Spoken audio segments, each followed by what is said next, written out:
गुरुवर सुस्वागतम गुरुवर हो स्वागतम गुरुवर सुस्वागतम गुरुवर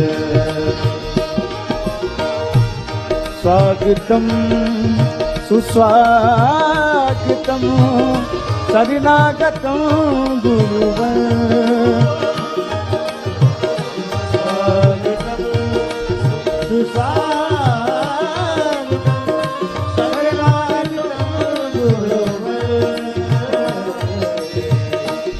स्वागतम सुस्वागतम शरणागतम गुरुवर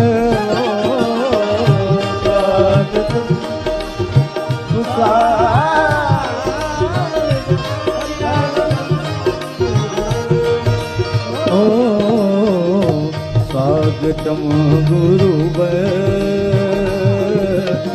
स्वागतम गुरुवर हो स्वागतम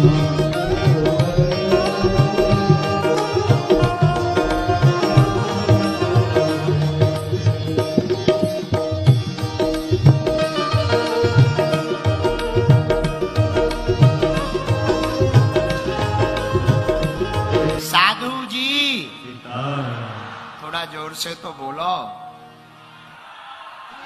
हरि शरणम हरि शरणम हरि शरणम। रघुनाथ जी की कृपा, भगवान बागेश्वर बालाजी की कृपा से हमको जो है हनुमत आज्ञा और संतों की कृपा से पावन प्रदेश महाराष्ट्र की भूमि में ऐसी पावन जगह पर आने का सौभाग्य प्राप्त हुआ है।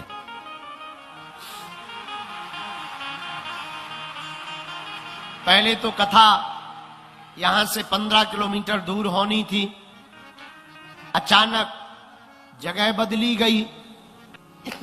पावन भूमि को हम प्रणाम करते हैं, सभी संत जनों को प्रणाम करते हैं, बागेश्वर हनुमान जी को प्रणाम करते हैं, दादा गुरु जी को प्रणाम करते हैं, श्री बागेश्वर बालाजी को प्रणाम करते हैं, कली कुलशेखर पावनावतार श्री तुलसीदास जी को प्रणाम करते हैं, एवं जितना भी भक्त वैष्णव समाज,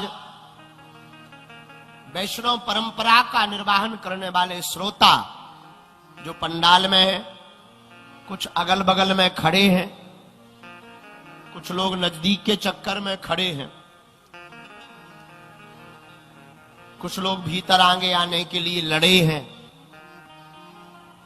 फिर भी बागेश्वर बालाजी के दरबार में पड़े हैं।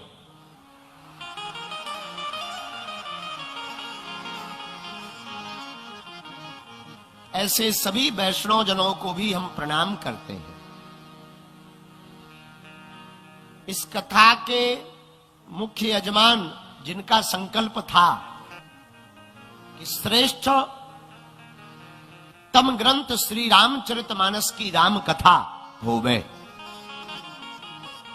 ऐसे हनुमान भक्त थे और उन्होंने उस वक्त अपने परिवार से कहा था कि हमको किसी योग्य व्यक्ति द्वारा राम कथा सुननी है।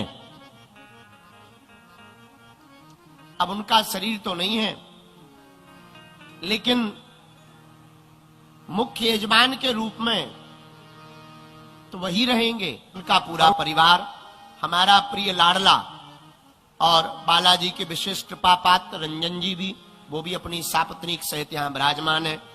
आपके दिव्य संकल्प से, लेकिन शक्ति कितनी महत्वपूर्ण होती है, संकल्प कितना महत्वपूर्ण होता है, इसका प्रत्यक्ष प्रमाण ये है कि हम मध्य प्रदेश के छोटे से गांव गढ़ा बागेश्वर धाम से खिंचे हुए पे चले आए। ये संकल्प की ताकत है। हमने कभी विचार नहीं किया था कि तुम लोगों के हमें दर्शन होंगे, लेकिन देखो बढ़िया खीसा निकाले दिख रहे तुम लोग।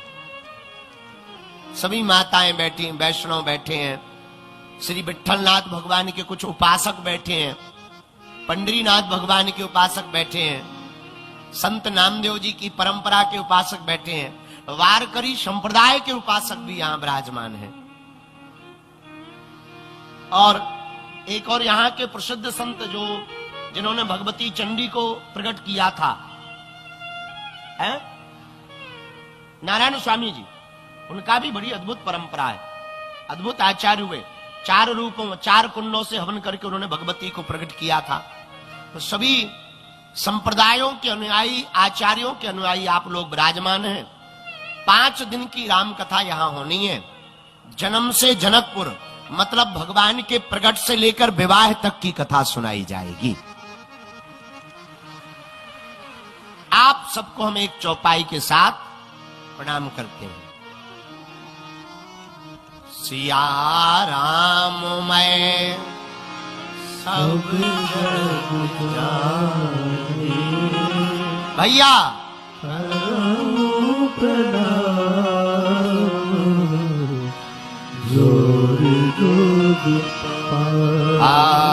श्री राम जय राम जय जय राम, श्री राम सब गाइए। राम जय जय राम, बोलो श्री राम जय राम जय जय राम, श्री राम जय राम जय जय राम। हम जहाँ कथा कर रहे हैं ऐसी जगह है जहाँ से मध्य प्रदेश भी बड़ा नजदीक है और छत्तीसगढ़ भी बड़ा नजदीक है। हमें बता रहे थे कोई, रंजन जी बता रहे थे, गुरुजी यहाँ से बालाघाट मात्र 60-70 किलोमीटर और राजनांद गांव भी 100-125 किलोमीटर ही है। तो छत्तीसगढ़िया भी पहुंच सकते हैं, मध्य प्रदेश वाले भी आ सकते हैं, महाराष्ट्र वाले तो है ही हैं। अच्छा, महाराष्ट्र वाले होते बड़े महान हैं, ये इतने गजब के आदमी होते हैं, ये कथा में तभी आते हैं जब कथा स्टार्ट हो जाए। हाँ, क्योंकि इन्हें ये लगता है कि पहले से जाके कौन इंतजार करे, और अगर हम इंतजार कर लेंगे तो छोटे पड़ जाए। वैसे आपकी भूल नहीं है, आप तो 4 बजे से बैठे हो, हमारी भूल है कि हम लेट आए हैं, पर आ तो गए हम टाइम पे। फिर मंगलवार का दरबार किया, बहुत भीड़ थी, फिर वृंदावन आ गए। वृंदावन में पुरी वाले शंकराचार्य जी की आज्ञा लगी, तो पुरी वाले शंकराचार्य जी श्री पूज्य श्री निश्चलानंद जी महाराज जी के आशीर्वाद लेने को पहुंच गए। तब तक और संतों के दर्शन मिलने थे, गौरीलाल कुंज वाले महाराज जी, मलुक पीठ वाले पूज्य महाराज जी, गौरी गोपाल आश्रम और पूज्य श्री अध्यात्म पीठ वाले श्याम सुंदर पारासर जी महाराज जी, इन सबके दर्शन करते हुए कल रात को हमें 10 बजे आ जाना था यहाँ, लेकिन आगे लगी चील गाड़ी, छूट गई। हम संतों में इतने मस्त हो गए, हमें पता ही नहीं रहा कब 8 बज गए, और 8 बजे दिल्ली से उड़ना था, 8:30 बजे।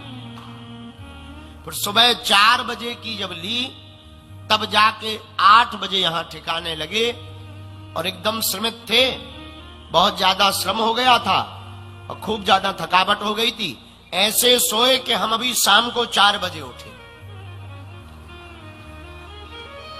जब हमें जगाया गया कि उठो, आप ही अंतिम योद्धा बचे हो, अब जागो, आप ही अंतिम योद्धा हो। हमने कहा बज कितने गए, हमें लगा 12 ही बजे होंगे। जब बताया कि 4, अरे हमने कहा जल्दी निकालो कार। तब तक चेला बोले पहले हो तो जाओ तैयार। अरे हमने कहा हे हनुमान जी आज क्या करने वाले हो। तब बड़ी मुश्किल से, और लंबी दूरी भी है, 6-7 किलोमीटर चल के आना पड़ता है, लेकिन आ गए। पहले दिन की कथा है तो देर से आए, so I am very very not sorry, लेकिन हम देर से आ गए। अब हम जितनी भी आज के पहले दिन की बन रही सो श्रोताओं, आप सबको कथा के मध्य में प्रवेश करवा देते हैं। फिर कल से हम क्रम से रहेंगे। 3 दिन की कथा नहीं है, कृपा ये है 5 दिन की कथा है। 5 दिन तक तुम्हारे प्राण पक्का खाएंगे। हमारी प्रिय धरती है महाराष्ट्र।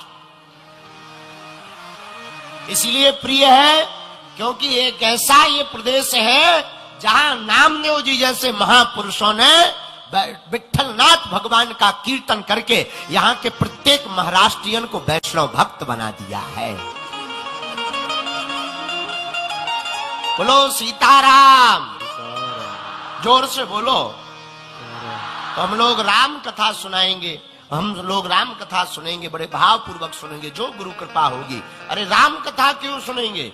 वो जय जय राम कथा सुनो भाई। क्यों? अरे इसे श्रवण कर मिट जाती है, इसे श्रवण कर मिट जाती है, इसे श्रवण कर मिट जाती सो जन्म जन्म की वृथा।